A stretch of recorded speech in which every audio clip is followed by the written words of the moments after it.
Kalau ketua MK dulu adalah ipar, kalau wakil presiden adalah anak, kalau gubernur adalah mantu, kalau wali kota adalah adik, kalau menteri adalah keponakan. Ini negara apa?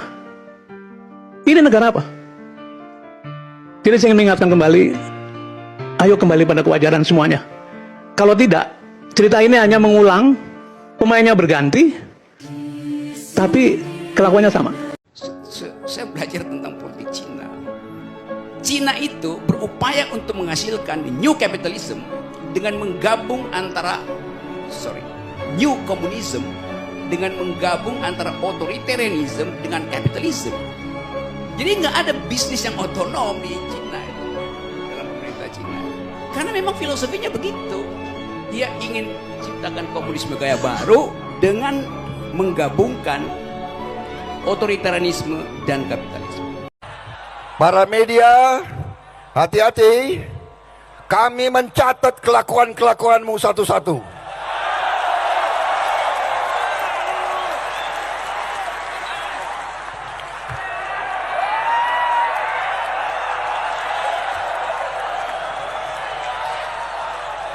Kami bukan kambing-kambing yang bisa kau atur-atur.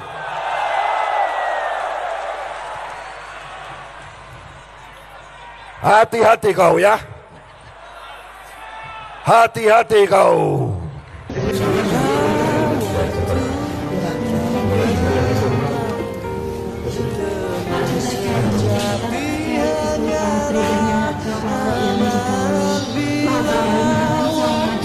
Ada orang yang paling sombong dan menjijikkan itu anggota dewan itu tuh. Itu namanya, gue sebutin nggak namanya ini? Wah, kalau abang siap menghadapi konsekuensinya sih silakan. Wah, sangat siap. Ya, nggak usah bang. Kita nggak usah. Ini inisial mungkin inisial. Bisa. Inisialnya itu. Harusnya kan aman kalau inisial ya secara hukum. Apa yang namanya? Dinosaurus. Oke. Dinosaurus. Oke. Jadi, incumbent paling sombong. Dulu kronologisnya kenapa saya di sana minta itu karena dia dulu salah satu yang meminta saya untuk dicopot di komisaris BUMN, komisaris utama dulu. Saya kaget padahal saya punya masalah dengan orang ini.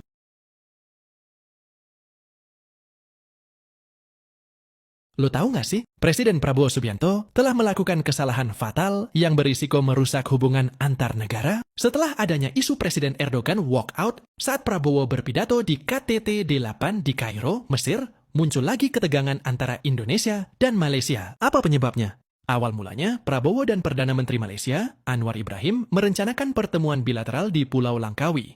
Namun Prabowo meminta pertemuan tersebut ditunda dengan alasan demam. Sementara itu, Sekretaris Kabinet Republik Indonesia, Mayor Teddy, membuat pernyataan yang jauh berbeda.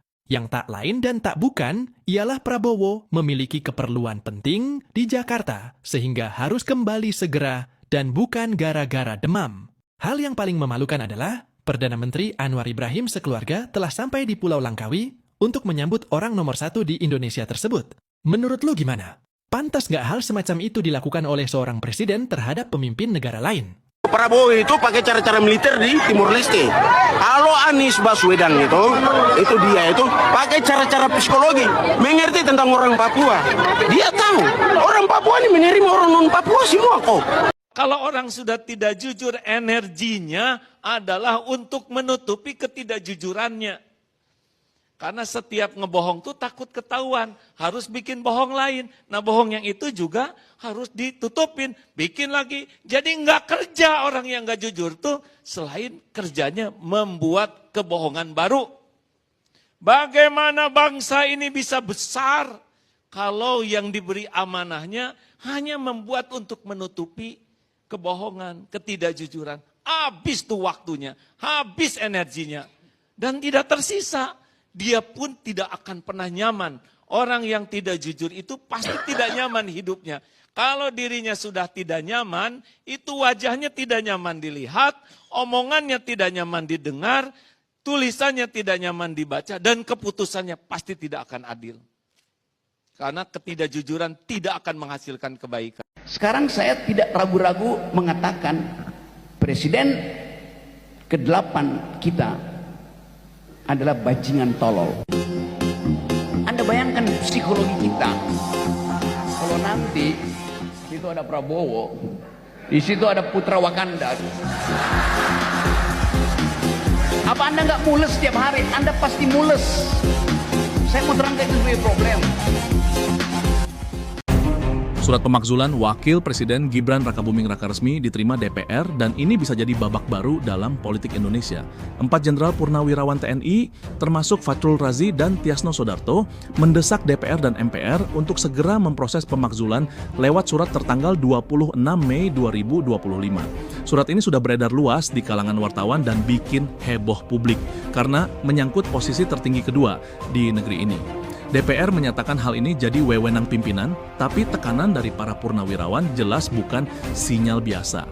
Apakah ini bentuk kontrol demokrasi yang sehat, atau justru manuver politik yang berbahaya? Emang Jokowi jahat ya Bang ya? Seluruh kejahatan Jokowi itu tidak sebanding dengan seluruh kejahatan yang pernah dibuat di era reformasi itu. Karena Jokowi ada puncak dari kejahatan. Gue ucapin itu secara serius ya. Jadi Jokowi membebani bangsa ini melalui Prabowo segala macam kejahatan dia itu. Saya sebutnya kejahatan.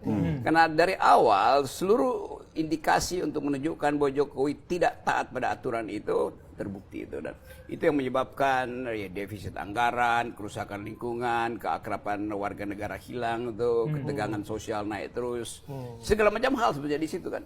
Prabowo mau masuk pada rasionalitas ekonomi itu, belum apa-apa dia udah bilang 8% pertumbuhan, itu artinya kayak bajai dikebut di jalan tol itu meledak mesinnya.